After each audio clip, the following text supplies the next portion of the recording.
Actually, according to the manual, lighting a fire under a tank is strictly forbidden, not because of the smoke getting in your eyes, but because the commander's balls will boil, and then... While in these frames, a driver mechanic is warming up a T-72's engine, here a Ukrainian driver is warming up a BMP's. Basically, the tracks are frozen solid. We can't break them loose, so we're heating them up. How do harsh weather conditions affect the operation of American M777 howitzers, Leopard and Abrams tanks, Marder and Spartan IFVs, Archer and Caesar SPAs compared to Soviet counterparts? Not on paper, but in the heat of battle. How much does the frost change battle tactics? And how does winter impact not just the machines, but the men inside? You're about to find out. Let's start with the tracks. This is an FV103 Spartan. You can't see it from the outside, but there's a standard problem here for armored vehicles. The mud turns into ice, blocking the mechanical elements of the transmission, brakes, and controls. As you can see, Soviet and Western machines share the same problem, except for the fact that on modern IFVs, you often can't heat the tracks with fire. For instance, on Western machines like the Bradley, Marder, or CV90, they use rubber metal joints in their tracks. It's the standard NATO solution because it cuts down on noise, vibration, and wear on the running gear. The same applies to Western tanks, Leopard 1 and 2, Abrams. That's exactly why Ukrainians don't light fires under Western tanks and IFVs. So, what's the move then? The first rule for any tanker: clean the mud and wet snow off the tracks and chassis the second you stop moving, before it all freezes solid. Just picture that process for a second. Because you aren't finding any heated hangars on the front lines, it's back-breaking work. Another issue: the rubber pads. They give you great handling on hard, dry ground, but they slide like crazy on ice and mud, because rubber on ice makes a multi-ton machine practically uncontrollable. Sometimes we can't even roll out for a mission because the tracks are just slipping. In the comments on this video about the Leopard 1, veteran tankers correctly pointed out that those rubber pads need to be swapped for metal grousers for better grip. Thanks for watching and commenting on our videos. The thing is, sometimes the climate in eastern Ukraine, where the main fighting is happening, is comparable to the climate of North Dakota in the US. But just a few hours after a hard frost, it can start raining and everything around you turns into a thick mush.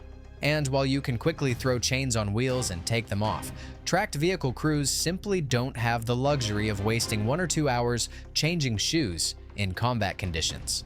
So, what's the way out? This log right here, it's a very important piece of kit. If a tank gets stuck or caught in a deep rut, you throw the log under the tracks and the tank crawls right out. You're looking at that exact same log on a Marder right now. Now you know why it's there. Mystery solved. So we're waiting for your like. Hit it right now. And make sure to subscribe to this channel so you don't miss videos about equipment, not from some proving ground, but in real combat conditions. And right now, you're going to see how tank and IFV's engines handle the brutal cold. So, while this tanker is watching our new video, his T-72's engine has to warm up. Is it really possible to do that using an open flame? In reality, the tanker is heating the oil and antifreeze, because at temperatures below 5 degrees Celsius, a standard start is forbidden, since the thickened oil won't provide proper lubrication for the engine. To start the engine during freezes, modern Ukrainian versions of the T-72 are equipped with auxiliary power units, APUs, which power the electronics and pre-warm the tank's systems without firing up the main engine.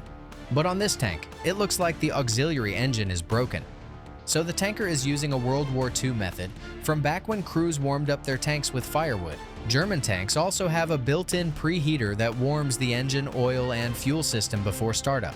After a few minutes of it running, the engine cranks right over. The American Abrams doesn't have a conventional engine. It's got a Honeywell AGT 1500 gas turbine, almost like what you'd find in a helicopter. The turbine couldn't care less whether it's freezing or not. It doesn't even use antifreeze. The main things are having working batteries, enough fuel, and clean air. However, before a fight, the Abrams requires a so-called warm-up routine. The crew spins the turret to warm up the hydraulic fluid in the systems, and only after that is the tank ready for the mission. And just how comfortable is the temperature inside the tank? Oh, now that's an interesting point. German Leopard tanks, regardless of generation, pack an autonomous diesel heater that blows warm air into the interior space. And the Leopard 2, thanks to its composite armor which acts as thermal insulation, is the gold standard for comfort, because practically in any winter conditions, it keeps room temperature inside the machine. The American Abrams is also equipped with an autonomous personnel heater that runs on fuel and pumps warm air into the fighting compartment and the driver's station. And the exhaust temp from that gas turbine engine is so high you can literally warm yourself standing next to the tank. With T-Series tanks, things are way more complicated. Here's its heater. Basically, it's a standard radiator that the engine antifreeze circulates through, and this is a fan that blows the air. As you can guess, a heater like this can't provide any real warmth. Meaning, tankers first have to wait until the engine temp hits 100 to 120 degrees Celsius. But even after painful minutes of shivering from the cold, the crew doesn't get any heat. So how do the tankers stay warm? In the T-Series, clothing is half the survival system. Tankers use multi-layered winter uniforms, thermal underwear, and chemical heat packs. Their own breath also adds a couple of degrees of warmth. But here's the problem. All that breathing in a cramped space creates high humidity and condensation, so you have to crack the hatch. On top of that, you have to open the hatch even during combat ops, because due to the flaws in the forced ventilation system, gunpowder fumes build up in the fighting compartment. In T-64s and T-72s, after a shot, the breech opens to eject the casing stub. At that moment, a small amount of gas that didn't make it out through the bore evacuator inevitably leaks into the fighting compartment. This leads to a spike in carbon monoxide levels, which can cause dizziness, nausea, and rapid crew fatigue. You gotta agree, it's better to open the hatch than to black out. That's the hard lot of tankers fighting in Soviet-style tanks. However, no complaints here. It's the best job in the world. makes sense because there are fighters who have it even harder. The gunners working in towed artillery crews. The Ukrainian winter has become a real test for the American M777s. They call her the fragile howitzer. Did you know that freezing temps cut down your firing range? Cold air is denser than warm air. That creates more aerodynamic drag on the shell, causing it to bleed speed faster and drop sooner. Let's see if the boys can handle it. Because of the freeze, the powder burns slower. That lowers the gas pressure in the chamber, meaning the shell gets less muzzle velocity. The total loss in range can be up to 1 kilometer. So, lubricants thicken up in the cold, which can slow down the movement of the firing pin or the breech, further messing with the stability of the shot. And in extreme frost, the primer might not strike, or the powder won't ignite properly, leading to hang fires or misfires. Job done. The commander accounted for every nuance tied to the cold. But with the M777s, it's not always smooth sailing. In winter, you get both rain and freezing temps. Ice cakes onto the gun, so we use a Webasto to warm her up before we use her.